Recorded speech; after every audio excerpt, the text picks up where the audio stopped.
It's the radio guy, Mike Prince. Welcome to the final episode of 2020 here on the Open Mic Broadcast Network.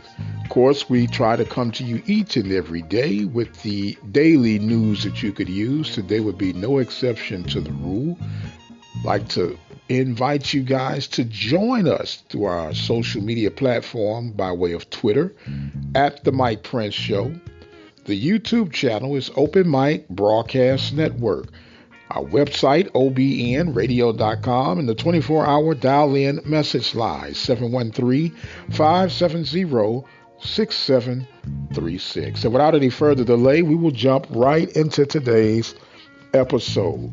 The Prairie View A&M University Panthers fell short to the Texas Christian University Horned Frogs by the score of 66-61 on last night.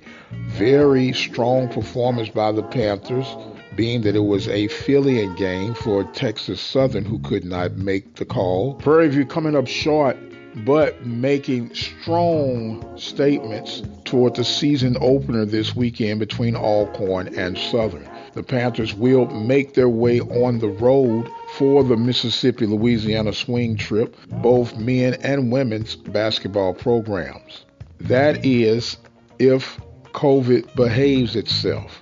The latest outbreak throughout the Southwestern Athletic Conference has seen Grambling State, Texas Southern, and Alabama A&M sidelined due to the COVID-19 increase, which brings up the hot topic right now: should SWAC athletics continue in 2021 for the spring campaign? Depend on who you ask, but when you weigh out everything and count up the cost for what it's worth, it might be one of those situations to where you could put your finger on the pause button and wait till the fall. I know that student athletes are itching to get back into competition.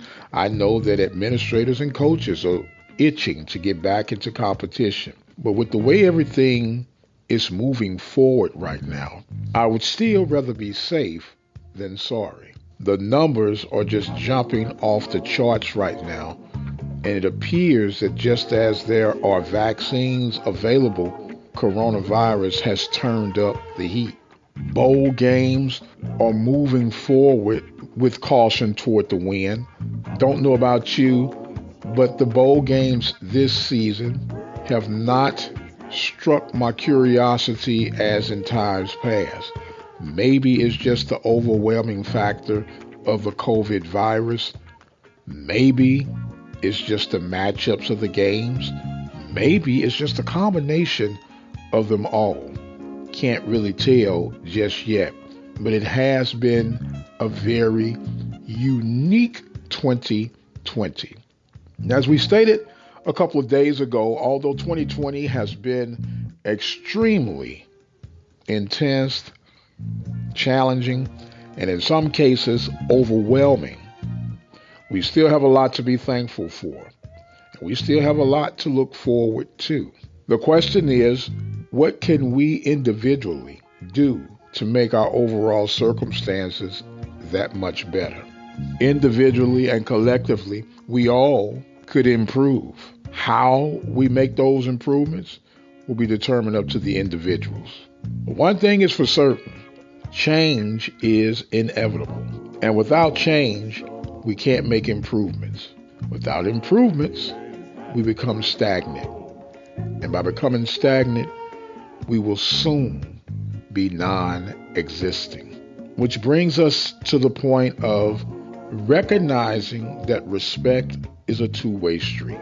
Many times people say they want to do bigger and better things. They want better access. They want improvements here, there, and everywhere. But with those improvements, with those requests, comes expectations, comes requirements, and comes a bit more responsibility. And whenever you want to step into the big boy arena, you have to be able to deal with the big boy circumstances and consequences based on one's action. The one thing that I have learned over my existence in this broadcast business for well over 30 years now is that there are blurred lines between professionalism, friendship, and job responsibilities. We, being social creatures, love the fact that people like us. We love the fact that people respond to us in a positive light. But the reality is, we all have jobs to do. As a broadcast journalist, my job is to gather the facts, present the facts, interview the experts who can expound on the facts, from occasional to blend in some logical opinion supported by fact, and let you, the people, decide what is and what's not. In the case of an administrator, their job is to gather, with the resources available, the best possible scenarios for the overall success of whatever department they're leading, whether it's athletics, academia, spiritual, or civic. It is never, ever personal if you're reporting facts. If the numbers are revealing that the individual or collection of individuals are not performing to the standards that they were brought in to do, whether it's an administrator, whether it's a coach, and even a player. In the case of high school and collegiate, in which we cover, you cannot 86 a bunch of high school and collegiate student athletes. So the weight shifts to coaching and administration. And when these two factors continue to be a proven ineffective line connected directly to your program, something must and quite honestly shall be done. If you report the facts that a program is not successful, is that necessarily casting shade? I would think not. If you don't want people to report what is to be considered negative news, get better, do better, respond when the opportunity presents itself. There are a lot of people who will listen to this show, other shows similar to it, seeking information. And as a leader, you have that responsibility to share that information, whether it's good, bad, or indifferent, so the people will get a sense of what's going on, even if there are not good times at your said organization or institution. It is the way that you work through things, because the same people you don't want to talk to when it's bad will be the same people that you want to talk to when it's good. And there's a thing called consistency. You must be consistent in the good times and in the bad times. And if we can get that part down, it becomes a smoother road for both parties to cover. We must learn how to endure hardships as a good soldier, just as we will celebrate the great times as a happy community. Unfortunately, you cannot pick and choose when and how you want to respond to certain things, even though we try to. But you not responding to a negative report still does not mean it's going to be ignored or not reported. As we continue to move forward in this very challenging 2020 year, that we could become a bit wiser, a bit more strategic, and a bit more open on the message that we truly need to get across to our fan bases throughout the nation. Regardless if you go 0-11 or 11-0, people want to hear from their institutions. They want to know how things are going. And we as broadcast journalists owe that to the people.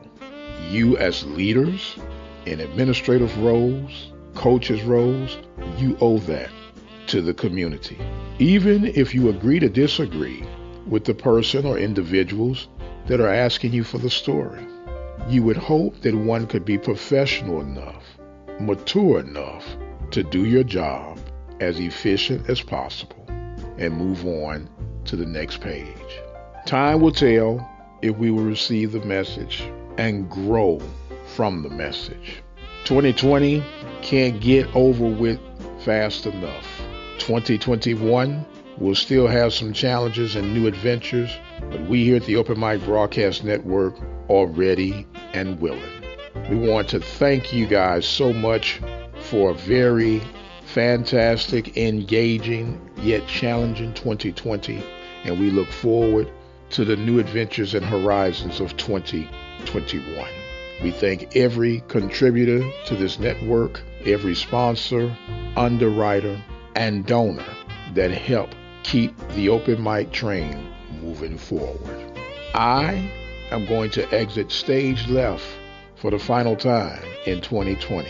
I want to encourage each and every one of you to stay focused, stay blessed, and stay tuned until the next time. I am the radio guy, Dr. Mike Prince.